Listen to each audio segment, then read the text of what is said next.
상업용 부동산은 문제가 되고 대출도 줄고 소비는 위축되고 투자도 줄고 이렇게 되느냐?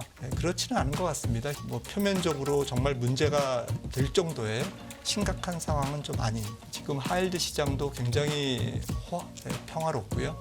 경기는 이제 올해보다는 확실하게 내년은 식는다라는 것은 맞습니다. 힘든 건 거의 기정사실화. 그래서 내년도 장세는 되게 변동성이 큰 장세일 것 같고요. 그렇다면 내년도 주식시장은 현재로서는 4% 금리가 유지된다라는 가정하에서는 결국 큰 대형주보다는 조금 중소형주 중심으로 좀 미국장 같은 경우에도 제일 중요한 거는 기업 이익과 경기의 경착륙 가능성인데 현재까지는 너무 두려워할 필요는 없다. 자, 금요일입니다.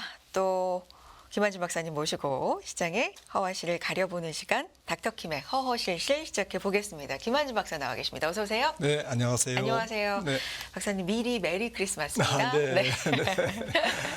크리스마스 앞두고 있는데 연말 뭐 어떻게 잘 보내고 계세요? 네. 날씨가 너무 추워졌어요. 너무 춥죠. 그러니까요. 네, 감기 조심하셔야겠습니다. 그런데 뭐 미국 시장 중심으로지만 뜨겁습니다. 네, 뭐 네. 뜨거워도 너무 뜨겁죠. 뜨거워도 너무 뜨겁다. 어제 잠깐 좀 흔들려서 네. 이렇게 심리가 뭐 잠깐 흔들리나 꺾이나 했었는데 오늘 보니까 계속 가더라고요. 네, 어제 뭐 이유 없이 조정을 보였는데 오늘은 뭐 보란 듯이 그 전날의 조정을 확실하게 이제 만회했고요. 맞습니다. 요즘에 미국장을 보면 조금 이제 거래가 조금 얇아졌죠. 네. 예, 그래서 약간 수급적으로 변동성이 큰 것 같고요. 특별한 재료가 없이도 빠지고 또 오르고 이렇게 조금 변동성이 큰 장세. 아무래도 연말이니까 조금 전체적으로 뭐 투자 주체들 또 트레이더들 조금 한산한 분위기 속에서 변동성 커진 그런 연말인 것 같습니다. 네. 어쨌든 올 한 해 뭐 늘 마무리하면서는 우리가 다사다난했다라고 네. 이야기를 하는데 2023년 주식시장을 비롯한 이 금융시장 전체 경제도 진짜 일이 많았잖아요. 네. 그런데 어쨌든 연말을 이렇게 우리가 산타랠리라고 네. 얘기할 만한 랠리와 함께 특히 미국 시장 중심이긴 합니다만 뭐 가고 있습니다. 어제 말씀해 주셨지만 뭐 20년물 국채 입찰 부진이라든가 제로디티, 뭐 네. 하루짜리 옵션 이런 영향이 있었다는 얘기가 있지만 네. 뭐 어쨌든 이게 그렇게까지 뭐 이런 하루 만에 극복하면서 다시 상승하는 흐름을 보니까 아직 시장은 살아있다라는 생각도 들어요. 네, 역시 뭐 돈이 많은 것 같아요. 증시 아직? 주변에. 아. 네, 증시 주변에 아직 돈이 많고 실물적인 측면에서는 초과 저축이 이제 조금 소진되면서 가계가 이제 지갑을 닫을 때도 됐는데 네. 뭐 이제 이런 상황이지만 금융시장 주변에는 뭐 단기 유동성 지금 애매하지 않습니까? 주식 외에 다른 것을 하기에는 조금 애매한 상태. 그런 말씀은 사실 여기서 채권 투자를 뭐 금리를 미국제 10년물이 지금 3% 후반대인데 4% 조금 깨졌는데 이걸 이제 3%대 초반을 보고 베팅하기도 좀 그렇고 채권 쪽으로 쏠리기가 어렵다는 말씀이죠. 그렇다고 뭐 커머더티라든지 다른 위험 자산으로 가기도 좀 어렵고 또 뭐 금융 상품은 아니지만 주택이나 뭐 주택과 관련된 리츠나 이런 쪽으로 가기에도 아직까지는 통화 정책 전환이 일어나지 않은 상태이기 때문에 애매하고 그나마 믿을 거는 뭐 주식시장 하면서 이제 주식시장으로 자꾸 자금이 유입되는 그런 양상을 확인할 수 있습니다. 아직은 주변에 좀 돈이 많은 네. 것 같다. 일단 근본적으로는. 네. 네. 오늘은 그래서 박사님께서 2023년 금융시장 리뷰를 전반적으로 좀 해주셨으면 좋겠습니다.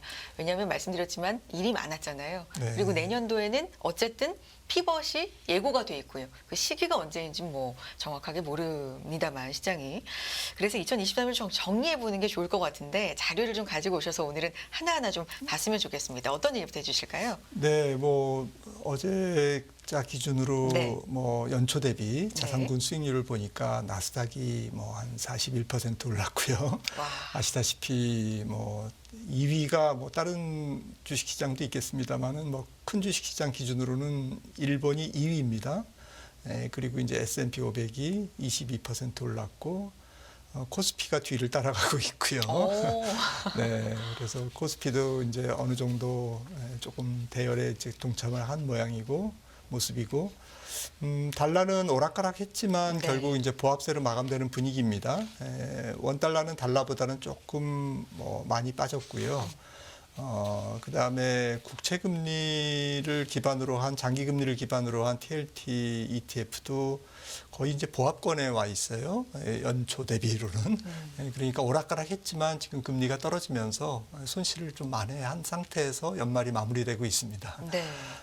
그리고 뭐 유가가 생각보다는 지금 약세를 보이고 있고요. 사실 이스라엘 하마스 전쟁이 일어날 때만 해도 그렇죠. 뭐 120불 얘기가 뭐 오갔는데 보란 듯이 반대로 70불. 네, 지금 오락가락 하고 있고, 최근에 뭐 어제 보니까 앙골라가 오펙을 탈퇴. 플러스로 네. 탈퇴를 한 건 아니고 이제 탈퇴를 선언했는데 네. 아무래도 이제 러시아까지 끌어들이고 브라질 끌어들이면서 뭐 사우디가 이제 오펙의 의장으로 리더로 이렇게 이끌어가고 있는데 작은 회원사들의 조금 니즈까지 반영을 못하고 좀 강대국 위주, 원유 쿼터가 큰 국가 위주로 이제 뭐 약간 제멋대로 하는 것에 대한 불만이 조금 있는 것 같고요.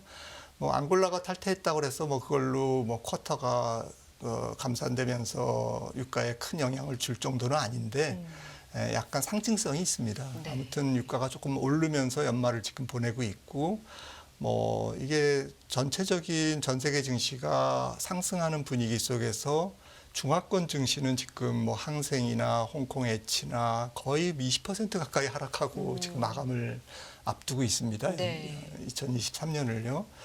그래서 좀 올해 전체적인 자산 시장의 특징은 역시 미국 주도였다. 그렇죠. 미국 주도가 왜 일어났는지를 생각해 보니까 뭐 제가 이제 대표적으로 틀린 이코노미스트지만 자꾸 많은 이코노미스트들이 네. 작년 이맘때쯤에 네. 올해 미국 경제 성장률을 1% 이상 본 사람들이 없어요. 연준도 0.5%를 봤습니다. 그러게요. 올해 성장률을. 네. 그런데 이제 어제 뭐 지금 3분기 GDP 확정치가 나왔죠. 확정치가 속보치랑 같습니다. 4.9%.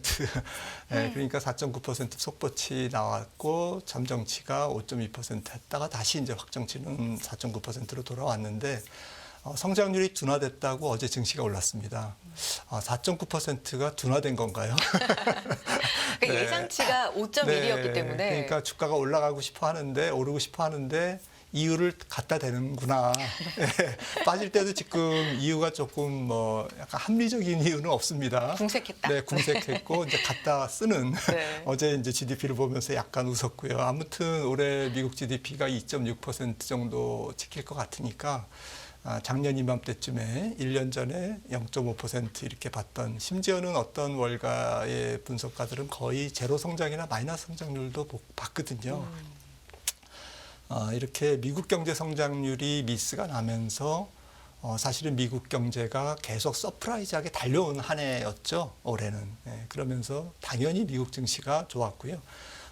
당연히 뭐 매크로가 좋으니까 기업 이익도 상반기에는 뭐 YOY로 마이너스 살짝 보였지만 하반기부터는 지금 3분기부터는 플러스로 돌아선 상태고, 내년도도 한 8%에서 12% 정도의 YOY EPS 성장률을 지금 기대하고 있습니다. 그러면서 18.5배의 S&P 500 PER은 아직은 과열권은 아니야. 아직은 비싸지 않아라고 이제 지금 사람들은 믿고, 아직까지도 내년도에 이제 S&P 500 상단을 5,100 지금 뭐 5,200 이렇게 네. 지금 보고 있습니다. 아무튼 가장 큰 특징은 미국 경제의 서프라이즈와 미국 기업 실적의 서프라이즈, 이 두 개가 끈 미국의 주도적인 원맨쇼에 가까운 그러한 주식시장의 상승 랠리, 그걸 도운 게 사실은 두 가지가 있습니다. 네. 첫 번째는 상반기에 AI였고요. 그렇죠. 두 번째는 3월 달에 SVB를 비롯한 지역은행 문제가 있었는데 거기에 연준이 유동성 공급으로 대응했지 않습니까? 그러니까 금리는 인상 기조를 7월까지 이어갔지만 사실은 유동성을 조금 넉넉하게 공급하기 시작한 거는 통화 정책에 예상하지 못했던 완화적인 조치가 3월 이후에 나왔거든요. 3월 말에 나왔거든요. 이 부분이 주식시장, 미국 주식시장을 특히 달구는데 상당히 뒤에서 기여를 했다라고 생각을 하고 있고요.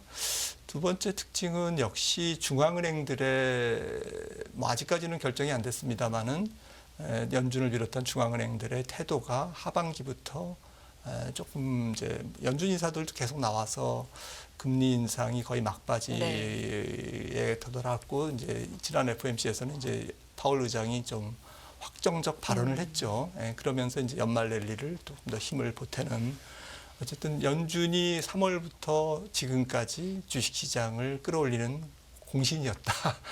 어쨌거나 그렇게 생각을 하고 있고요.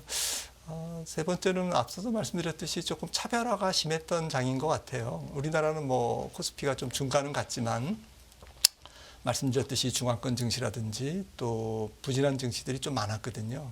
그런 증시들은 역시 뭐 AI 같은 뭐 앞으로의 이제 성장 비전을 갖고 있는 혁신 성장 기업들이 부재한 시장. 그리고 너무 시클리컬하거나 또 국가적인 매크로 쪽에서 결함이 있는 국가들.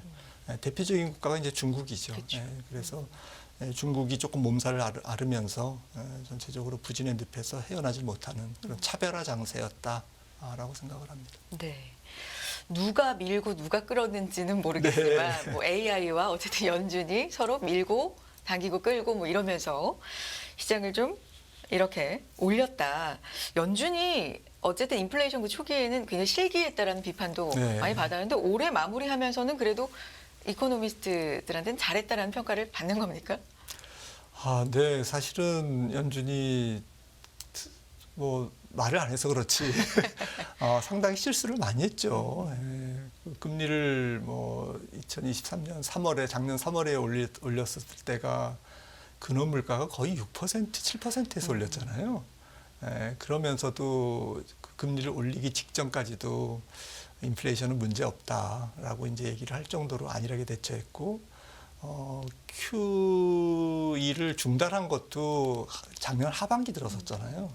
그리고 첫 금리 인상도 25bp 시작했고요. 25bp 금리 인상 시작할 때만 해도 75bp씩 자이언트 스텝을 밟을 줄은 누가 알았겠습니까? 50bp 빅 스텝을 밟을 줄 누가 알았겠습니까?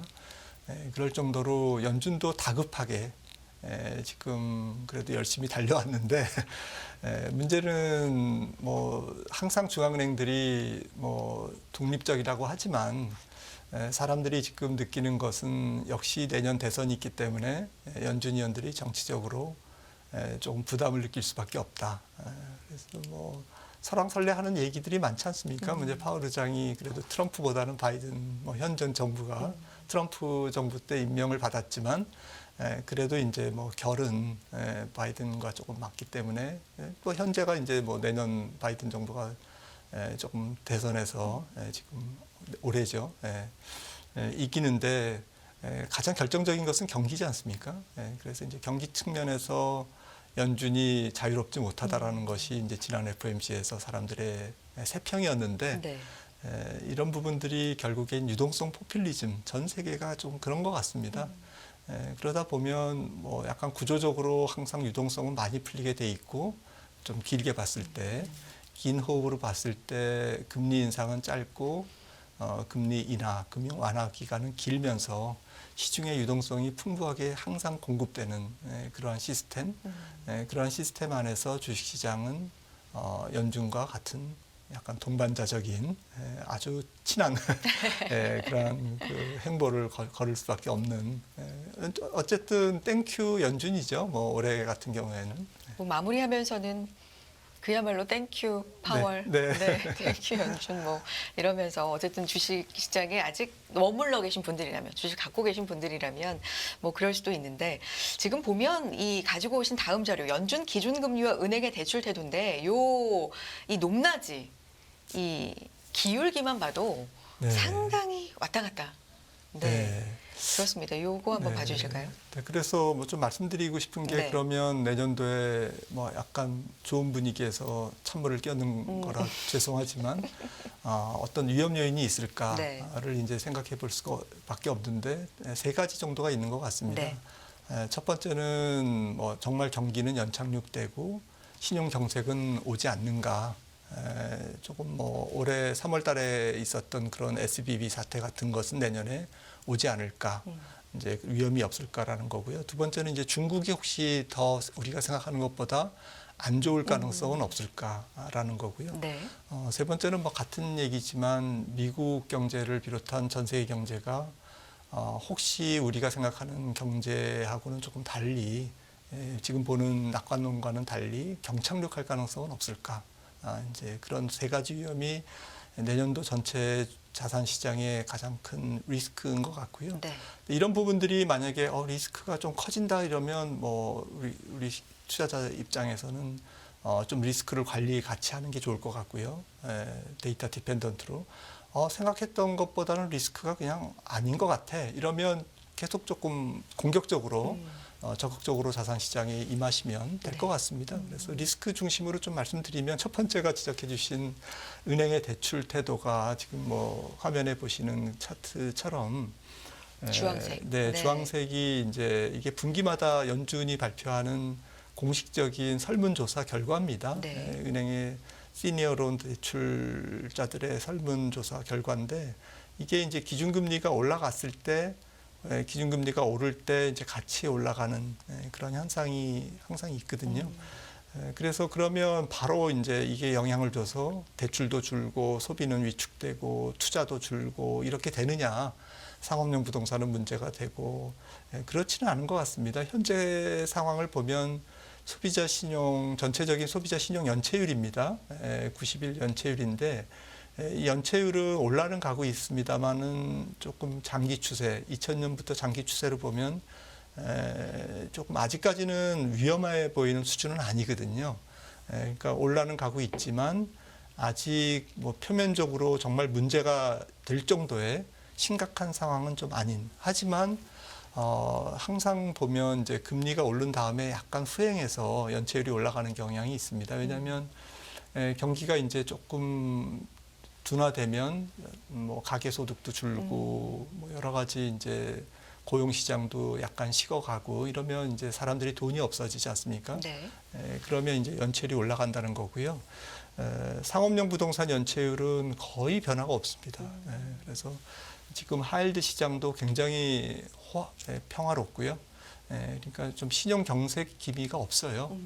사실은 역설적으로 이런 신용 경색 기미가 있어야 연준이 금리를 내리는데 너무 평온하니까 주식 시장은 사상 최고치를 경신하고 크레딧 시장은 굉장히 평온하고 그러면 연준 입장에서도 이제 경기가 이제 잘 식지 않는다는 얘기잖아요. 네. 그래서 불행을 바라는 게 아니라 경기가 좀 식는 신호가 크레딧 시장부터 먼저 미국은 뭐 소비에 영향을 미치니까 경기에 소비의 영향이 크니까 이렇게 소비 쪽에서 크레딧 시장이 아직까지는 식고 있지 않기 때문에 조금 일부분은 시장의 연준에 대한 시장의 기대가 너무 조금 앞서가는 거 아닌가라는 이제 그런 의구심을 불러일으키기에 충분하고요. 하지만 이제 어쨌든 대출 태도는 타이트닝해지기 때문에 시간 문제다. 경기는 이제 올해보다는 확실하게 내년은 식는다라는 것은 맞습니다. 그게 둔화냐, 그러니까 연착륙이냐, 네. 경착륙이냐의 문제지만 네. 식는 건 거의 기정사실화로. 네. 네. 그래서 이어서 이제 경착륙이냐 연착륙이냐를 한번 살펴보면 뭐 여러 가지 지표가 있지만 뭐 개인적으로는 저는 이 지표를 굉장히 중시합니다. 기업의 구인 건수거든요. 졸트 보고서에서 나오는 잡 오프닝이라는 건데 이게 1,200만 건을 이제 월간 자료인데 이렇게 쭉 내려가서 지금 870만 명까지 이렇게 내려갔습니다. 네. 기업들이 몇 명을 고용하겠습니다. 오세요라는 이제 초청장이죠. 그게 이제 한 870만 건, 60만 건 이렇게 형성돼 있는데 이게 장기 평균은 굉장히 뭐 한 7천만 건 정도 되고요. 그리고 과거 경기 고점에서 지금 뭐 2007년 그러니까 금융위기 터지기 직전에도 한 5천만 명 정도 형성됐어요. 2000년 닷컴 버블 이전에도 비슷한 규모고요. 예, 그러니까 지금 1200만 건에서 870만 건으로 내려오긴 했지만 그 절대 수치는 굉장히 높은 수준이다라는 거죠. 예, 그래서 물리적으로 이게 뭐 떨어지긴 하겠지만 과거의 경기 고점보다도 아직까지도 어마어마하게 높은 수준이기 때문에 어제 실업수당 청구 건수도 잘 안 줄잖아요. 20만 건. 예, 그러니까 일각에서는 신규 고용, 네. 비농업 신규 일자리가 지금 19만 9천만 명인데 지난달에 한 5만 명 정도로 내려와야 연준이 금리를 인하한다. 그러니까 사실은 맞거든요. 옛날 같은 경우에는 5, 6만 명 정도 돼서 경기가 침체긴 고용이 완전히 문제가 생길 정도로 경기가 심각해야 연준이 피벗 카드를 꺼내 드는데 지금은 뭐 잡 오프닝이나 신규 실업이나 뭐 비농업 일자리나 이런 것들이 과거의 경기 호황 수준보다도 높은 상태라는 거죠. 실업률이 말해주고 있지 않습니까? 거의 완전 고용이거든요. 아직 3.9%지만. 그리고 내년도 실업률도 4.1%로 연준이 보고 있고 그렇게 높게 보고 있지 않습니다. 그러니까 당장 경착륙의 위험은 없다라고 이제 보셔도 괜찮을 것 같습니다. 이 부분. 그럼 좋은 거 아닙니까? 네, 이제 좋다, 네. 나쁘다로 단순하게 섞여 있는 시켜보면, 거죠. 예. 그러니까 침체가 심각하게 안 오면서 인플레는 잡히고 금리도 내려올 수 있고 인플레가 잡히니까 맞습니다. 내려올 수 있고 이렇다면 가장 중요한 뭐 네. 베이스는 내년도 주식시장 판이 깨질 가능성은 적다. 연준이 금리를 조금 늦게 내릴 수도 있죠. 하지만 늦게 내린다고 주식시장이 대폭락하고 이런 건 아닐 것 같아요. 주식시장이 대폭락하려면 미국 기업 이익이 정말 부러질 정도로 어닝 쇼크가 나온다든지 매크로 단에서 분기 성장률이 제로 성장이 나온다든지 뭐 이러한 매크로 쇼크가 나와야 주식시장의 큰 판이 망가지지 않습니까? 근데 그럴 가능성이 적다라는 거죠. 결국엔 시장과 연준의 밀당 내지는 뭐 약간의 동상이몽 이런 것들은 계속될 수 있겠지만 약간 숨바꼭질 같은 그래서 뭐 나 잡아봐라 이러고 뭐 연준은 도망가고 워워 하고 또 뭐 다시 또 연준 인사들이 혼란스러운 발언을 A 인사는 뭐 매파, B 인사는 비둘기 이렇게 해서 막 시장을 혼란스럽게 만들 수는 있습니다. 내년에도. 네. 하지만 그걸로 인해서 주식시장의 판이 깨지는 정도는 아닐 것 같고요. 제일 중요한 거는 기업 이익과 경기의 경착륙 가능성인데 이 부분은 현재까지는 너무 두려워할 필요는 없다라고 저는 진단하고 있습니다. 뭐 매파, 비둘기파 이렇게 말씀해 주신 게 지금의 상황 같아요. 네. 일각에서는 최근에 이 연준 위원들의 발언이나 이 소통을 놓고도 좀 문제가 있다. 뭐 이렇게 맞습니다. 네, 얘기하는 분들도 있기는 하던데요. 근데 이 최고의 호재는 많이 떨어졌다라는 거고 최고의 약재는 너무 많이 올랐다. 뭐 이런 걸 수도 있지 않습니까? 주식시장에서 가격적으로 보면 이 최근에 연말에 좀 오른 강도가 너무 급하고 좀 많이 오른 거 아닌가라는 건 내년 초라든가 이렇게 좀 경계를 해야 될 부분인가에 대해서도 일각에서는 의견이 좀 제기되고 있습니다. 맞습니다. 네. 금리가 떨어지긴 했지만 여전히 4% 언저리고 네. 그러니까 정말 안전자산 수익률이 너무 높은 거죠. 높은 상태고 그 반면에 위험자산의 수익률 PER은 지금 뭐 거의 19배 정도니까 부담스럽죠. 하지만 정말 이거는 너무 과열이야라고 주식시장을 떠나기도 애매한 이제 그런 상태에서 서로 이제 시장이 약간 플레이를 하고 있는데. 이런 상태에서는 정말 대세 상승장으로 내년도 주식시장이 한 10% 정도까지는 업사이드가 보일 수 있어요. 그러니까 S&P 500 기준으로 뭐 5,100이라든지 이 정도까지는 가능하지만 코스피도 뭐 거의 한 2,900, 뭐 3,000 언저리 이거 가능합니다. 충분히 업사이드 한 10%는 가능하지만 그 이상을 내다보기에는 조금 더 강력한 경기와 기업 실적이 뒷받침되지 않으면 좀 어렵죠. 그렇다면 내년도 주식시장은 현재로서는 4% 금리가 유지된다라는 가정 하에서는 결국 큰 대형주보다는 조금 중소형주 중심으로 좀 미국장 같은 경우에도 같은 AI라도 올해는 조금 대형주 AI가 M7이 네네. 주도했지 않습니까? M7이 주도하면 뭐 지수는 뭐 거의 사정없이 올라가는 그런 시가총액 비중이 30%나 되니까 그렇게 형성될 수밖에 없지만 이렇게 조금 마지나라한 밸류에이션 상황에서는 저는 좀 순환매라든지 최근에 이제 중소형주도 오르고 뭐 소비재도 오르고 막 이렇게 되고 많이 오른 소비재는 빠지고 적게 오른 소비재가 다시 또 올라가고 뭐 이런 식의 장세를 미국장에서도 발견할 수가 있는데 최근 랠리가 좀 러셀이 올라왔죠. 네. 이런 부분들이 이제 정면 승부를 하기에는 지금 시장이 부담을 갖고 있는 거죠. 지수를 완전히 쏘아 올릴 정도로 지금 당장 5천을 갈 정도로는 시장이 약간은 좀 캥김이 있는 거고요. 그래서 조금 시장 에너지가 적게 소모되는 중소형주라든지 이런 장으로 일단은 순환매를 돌리면서 시간을 끄는 장이 연초 장세의 모습이 아닐까라고 생각을 합니다. 네. 그러니까 지금 FOMC 이후에 랠리를 보이고 있다 보니까 일각에서는 FOMC가 아니라 이 C를 O로 바꾸더라고요. FOMC가 포모를 만들었다. 이렇게 네. FOMC, FOMO 그러네요. 뭐 이렇게 뭐 이런 얘기도 제가 들었는데 어쨌든 그러면 지금 주식이 없어서 좀 마음이 그런 분들이 있을 수 있잖아요. 좀 많을 거라고 네. 생각을 하기도 하는데 기회가 또 올 수 있을까요? 그럼요. 내년도에는 저는 변동성 올해보다 더 클 거라고 봐요. 그러니까 말씀드렸듯이 금리 대비 안전자산 대비 주식시장의 업사이드가 조금 제한된 상태에서 플레이를 하다 보니까 조그만한 재료에도 민감하게 움직이고 또 기계적인 수급 뭐 이런 알고리즘에 대한 휘둘림 이런 현상도 비일비재할 것 같고요.